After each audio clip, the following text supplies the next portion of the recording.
Hello, this is Chris with Pixel Freak. Today I'm taking a look at Kemco's new game that was just released today, Night of Earthends. So this game actually has been out for a little while, but it's only recently been translated into English, and Kemco released the new English version today. So if you go out on the Google Play Store with the link in the description and check it out, you'll see that it's actually got quite a bit of data already on sales data. It's sold over 1,000 copies. That's because this exact same listing in the Google Play Store was under Japanese only. So today the new English text has been added and the game was pushed back out in an update to the Google Play Store. I've played it for about a half an hour. I'm taking it's kind of a first look almost, kind of a review. I've played it a little bit and seen kind of how the mechanics work in this game. And I have to say, it's a lot like Symphony of Eternity if you ever played that one. It's a lot more traditional turn-based RPG than something a little more innovative like Dark Gate. That's not a negative thing. I actually kind of think it's a positive thing. I really liked playing this game for what I've played so far, but let's just jump into it and I'll kind of show you the first dungeon, at least as far as I've gotten. Alright, so here is my team. The team actually consists of, let's take a look at the menu, Rhea, which is a female knight character, and that's your main character of the game. Raud, which is actually a golem, or Rod. It's actually a golem, and I'm kind of thinking it's kind of like one of those, I don't know, Blade Runner, cyborg type guys almost, but he's actually a golem, he's not really a real person. And then Unica, who I found in the woods just recently, and she reminds me quite a bit of the Gao character from Final Fantasy VI, which for all the American users is actually Final Fantasy III for the Super Nintendo. She actually can learn different monsters' abilities by kind of fighting them and kind of learning after them. So let's go ahead and just jump in. I'm going to show you some of how the gameplay works. So you can see there's no directional pad. That's not what I wanted to do. There's no directional pad. It's touch to go. When you get into a fight, this looks very, very similar to Kemco's other games. Specifically, it looks a lot like Symphony of Eternity. So you attack and then select character you want to attack. And then all the characters kind of run and do their thing. It's a little more animated than Symphony of Eternity was. This is kind of a... it almost feels like a sequel to that game. In spirit, I guess it is. So, anyways, now you've seen the attack modes. I'll kind of explain that more as I get into more fights. Let's go ahead and jump into the menu. I'll show you some of the kind of interesting things that I've found about this game. One of it is, in other games like Symphony of Eternity, you got books to learn skills. In Dark Gate, you were able to have a job system. In this game, it seems like the characters have individual ways they learn their skills. So Rhea, for example, she has arts. And you're able to create new arts using arts that you've learned. So, for instance, Dispel. So passive has a start of passes, a chain of not set, and a finish of not set. With these arts, you're able to actually create new ones, and it's still a little bit confusing to me because I haven't actually been able to do this yet. I haven't learned anything new and I haven't been able to play with this, but it seems like a really rich system to have one character who just mixes all of her skills up that she learns into new skills, and then you can mix more and more and get all these really cool skills. That'll be something interesting to play with more as I go.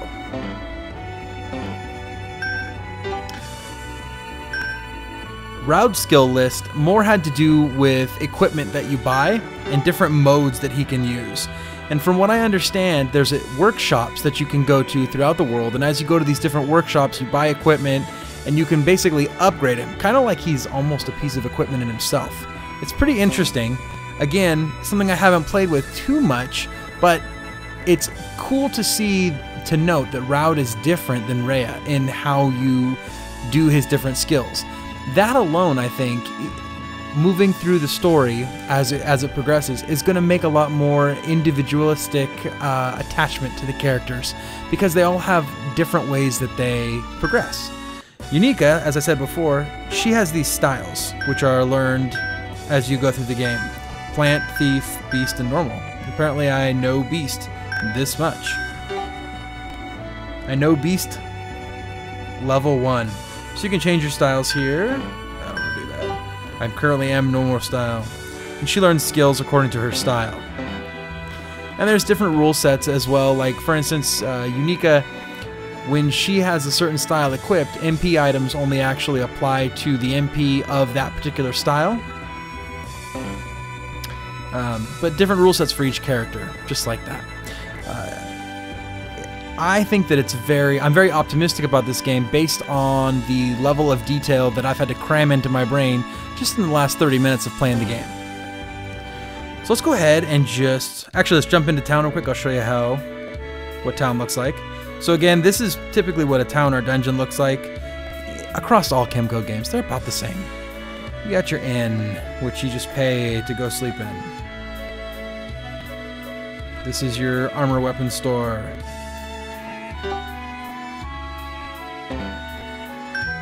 Pretty standard.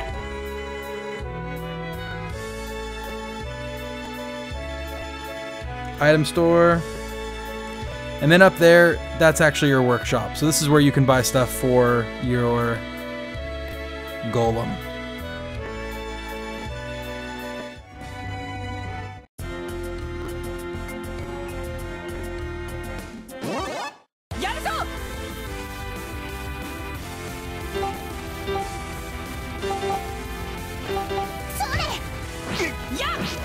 So another interesting thing about this game, which is pretty consistent across Kemco games, is this auto button in the upper left-hand corner. That auto button, when you push it, just makes all your characters auto-attack. I have mixed feelings about auto-attack in games. I kind of feel like I'd rather be pushing the buttons. Some people might say, well, that's pointless. Well, if you're going to really bring it down to that level, it kind of is pointless to play games, aside from the entertainment value. And there's more engagement from actually having to select each individual piece. My theory on the whole thing is that you'll use different skills and you'll get more accustomed to the game and more accustomed to the game's little details if you're forced to actually choose actions each time. So I do use auto attack sometimes, just because it speeds through the game. But I also have feelings of wishing that it just didn't exist. Nonetheless, I know a lot of people really like that. So, my particular feelings about it are kind of neutral. I really don't care. I don't want to say anything negative about the game because of that, because I know that it's just a highly opinionated piece of mine. So as you can see, your characters, they level up as you go. Pretty standard for a JRPG. So the one criticism I have, you can see I've kind of been through part of this dungeon. I turned around and went and saved it in hopes that I could go back and show off a boss, because I'm guessing there's a boss coming up. What do we got for spells here?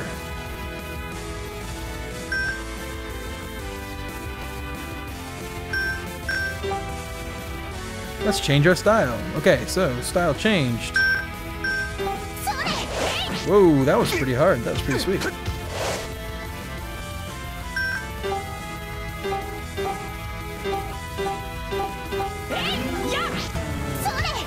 So one of the criticisms I have about this game is that the graphics are not that improved over what Kemco has thus far offered. They're good enough. Okay, so this is usually signaling right here that a boss fight's about to happen. So I'm going to shut up for a second about my criticisms of the game. I'll get back to those, and let's go ahead and do the boss fight. Go on. Oh, I missed a treasure box there.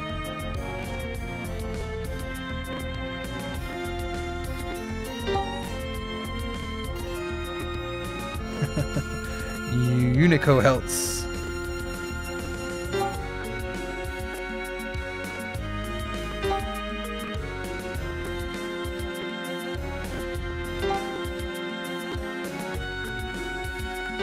One of the things I have liked about this game so far is the translation actually seems pretty decent.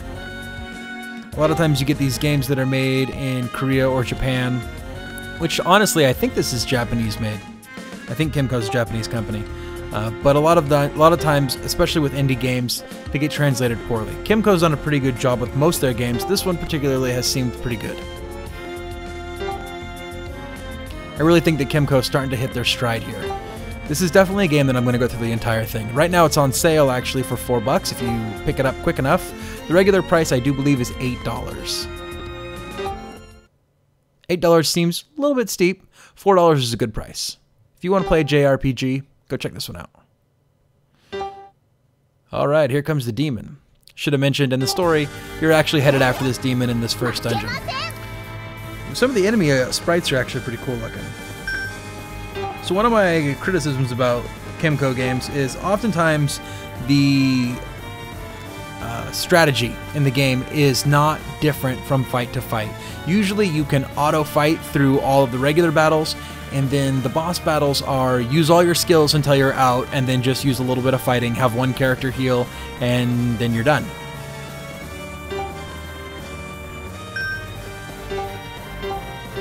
So I'm actually going to take that route. I'm going to save hers. See how hard this guy hits. Oh, what exactly does laceration do? Passive and dispel. Okay. Well, I didn't see any difference there in...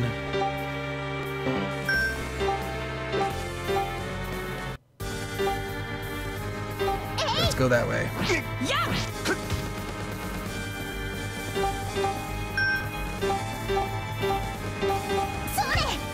So the touchscreen, the interface does feel really good. It's very responsive. I have to say, I'm pretty happy about this game. Next round, I think I'm gonna go ahead and heal.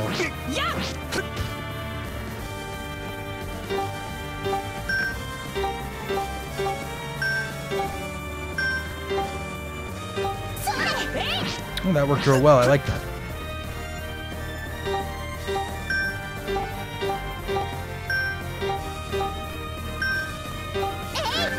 Pretty cool.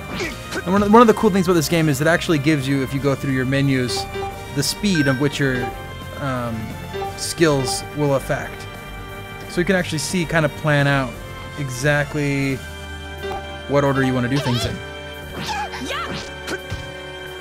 It's given as a number out of 100. And if the number is over 100, you'll actually accomplish, or you'll execute that attack on the next turn. Let's go ahead and attack. So this has been a pretty easy boss battle. Oh, cool. And the boss melt's kind of cool too. The boss melting effect. The stat screen goes by kind of quickly. That's okay. Usually I'd fast forward through them anyways.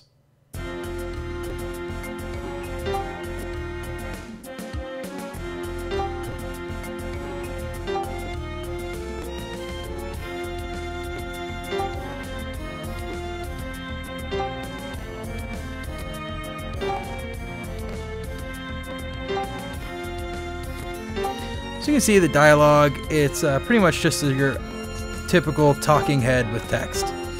And you actually have an option of turning on the voice dialogue or turning it on or off. Japanese only, at least for now. But I don't have any reason to believe that it would ever be English. Most people would prefer the Japanese anyways. That's just something that I've learned over my course of time with JRPGs. Most of the fan base really prefers the Japanese voices. I have to say, I like the character models here for all the characters. Kemco's usually really good at those. Alright, on my way back. A return crystal. How perfect is that? So let's go ahead and just use that.